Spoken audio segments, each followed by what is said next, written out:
वैसे हज में 4 चीजें रुकन है, हज में 4 चीजें रुकन है। पहला इहराम, पहला क्या है? इहराम।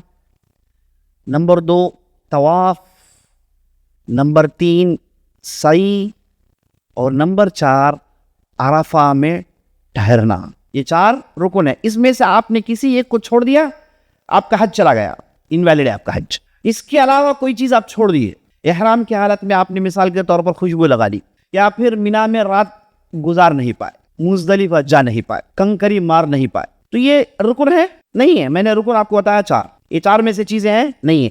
ये छूट जाए तो आप कफ़ारा अदा करके इबादत कंटिन्यू कर सकते हैं, लेकिन ये 4 में से कोई एक छूट गया, आपकी ये इबादत होती नहीं, आपका हज होता ही नहीं। मिसाल के तौर पर अराफात में जाना ज़रूरी है। साहब मिना से निकले, बीमार पड़ गए, बोला कि मैं मेरे घर जाता हूँ, मेरे कमरे जाता हूँ, बाद में मौका पड़े तो अराफात चला जाऊँगा। कमरे में गए, बीमार पड़े, सोते रहे, और अराफात का दिन चला गया।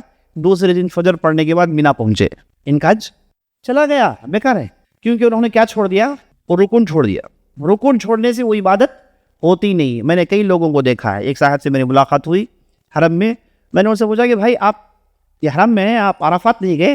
बोले कि नहीं, थोड़ा बीमार था इसलिए कमरे में रह गया। हिंदुस्तान से आए हैं, लाखों का खर्च कर आए हैं, वो कमरे में रह गए, कहते हैं कि मैं थोड़ा तबीयत थकी थी, कमरे में बताई नहीं।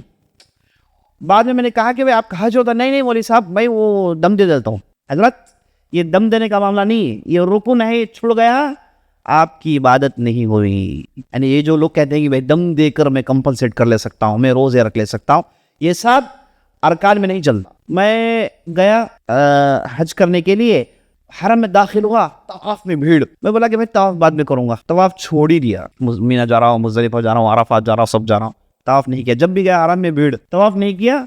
मैंने बताया तवाफ क्या है? रुकन है, आपका हज हुआ ही नहीं। तो ऐसे इहराम, मीकात से इहराम, तवाफ 1 मरतबा, सही 1 मरतबा, और उसके बाद अराफा में रुकना, ये 4 हज के अरकान है। इसमें से कोई एक छुड़ गया, आपकी इबादत होती नहीं, बेकार हज चला गया, नलीफे हो गया। ये हो गया रुकन। उम्मीद है कि आपने रुकन को समझ लिया है।